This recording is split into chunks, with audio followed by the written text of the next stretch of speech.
കഴിഞ്ഞ ആഴ്ചയാണ് ഇസ്രായേൽ ഖത്തറിലെ ഹമാസ് നേതാക്കൾക്ക് നേരെ ആക്രമണം നടത്തിയത്. ഇസ്രായേലിന്റെ അടുത്ത ലക്ഷ്യം ഏത് രാജ്യമാണ്? സ്വാഭാവികമായും ഇപ്പോൾ എല്ലാവരും സംശയിക്കുന്നത് തുർക്കി തന്നെയാണ്. തുർക്കിയിലെ സൈനിക മേധാവി പോലും ഇപ്പോൾ ഇത്തരത്തിലുള്ള ഒരു ഉത്കണ്ഠ കഴിഞ്ഞ ദിവസം പ്രകടിപ്പിച്ചിരുന്നു. അടുത്തതായി ഇസ്രായേൽ ആക്രമിക്കാൻ പോകുന്നത് തങ്ങളെ തന്നെയാണോ എന്ന സംശയം ആ സൈനിക മേധാവിയുടെ വാക്കുകൾ നിഴലിച്ചിരുന്നു. ഹമാസിന്റെ നേതാക്കൾ ഏറ്റവും അധികം താമസിക്കുകയും സ്ഥിരമായി വന്നു പോവുകയും ചെയ്യുന്ന രാജ്യങ്ങളിലൊന്നാണ് തുർക്കി. ഇസ്മായിൽ ഹനിയ ഉൾപ്പെടെയുള്ള പ്രമുഖരായ അവരുടെ കൊല്ലപ്പെട്ട നേതാക്കൾക്കൊക്കെ പോലും തുർക്കിയിൽ വലിയ വ്യവസായ സാമ്രാജ്യങ്ങൾ ഉണ്ടായിരുന്നു എന്നാണ് പറയപ്പെടുന്നത്. ഇവർ പിരിച്ചെടുത്ത ശതകോടികൾ സ്വന്തം ബിസിനസ് ആവശ്യങ്ങൾക്കായി പല രാജ്യങ്ങളിൽ ഇവർ മുതൽ മുടക്കിയിട്ടുണ്ടെന്നും തുർക്കിയിലും വലിയ തോതിലുള്ള മുതൽ മുടക്ക് ഇവരെല്ലാവരും നടത്തിയിട്ടുണ്ട് എന്നാണ് പറയപ്പെടുന്നത്. മാത്രമല്ല 2023 ഒക്ടോബർ 7 ഹമാസിന്റെ ആക്രമണത്തിന് ശേഷം തുർക്കി ഇസ്രായേലിനെതിരെ രംഗത്ത് വന്നതും ഏറെ ശ്രദ്ധേയമായിരുന്നു. തുർക്കിയുടെ ഭരണാധികാരിയായ എർദോഗാൻ ഹമാസിനെ അനുകൂലിക്കുന്ന ഒരാളാണ് എന്നുള്ളതും അദ്ദേഹം ഇസ്രായേലിനെ എതിർക്കുന്ന വ്യക്തിയാണ് എന്നുള്ളതുമാണ് ഇത്തരത്തിലുള്ള ആശങ്കകൾക്ക് ഇപ്പോൾ തുടക്കമിട്ടിരിക്കുന്നത്. ഗാസയിൽ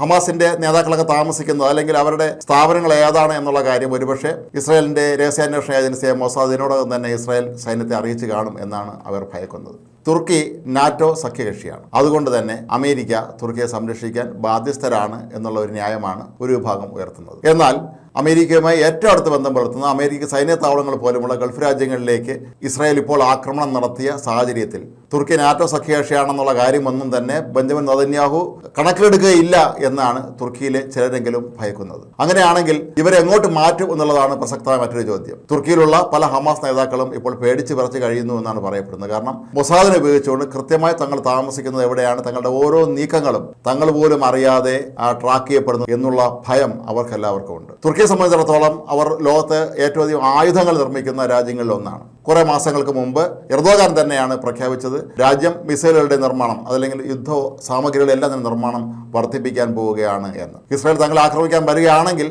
നേടാനുള്ള ശേഷി തങ്ങൾക്കുണ്ട് എന്ന് കാണിക്കാൻ കൂടി വേണ്ടിയുള്ള ഒരു സൂചനയായിരുന്നിരിക്കാം ഒരുപക്ഷെ ഇക്കാര്യം അദ്ദേഹം പരസ്യമായി തന്നെ പ്രഖ്യാപിച്ചത്. തുർക്കിയുടെ കൈവശം നിരവധി അത്യാധുനിക ആയുധങ്ങൾ മാത്രമല്ല, അവർക്ക് ശക്തമായ മിസൈൽ പ്രതിരോധ സംവിധാനം തന്നെയുണ്ട്.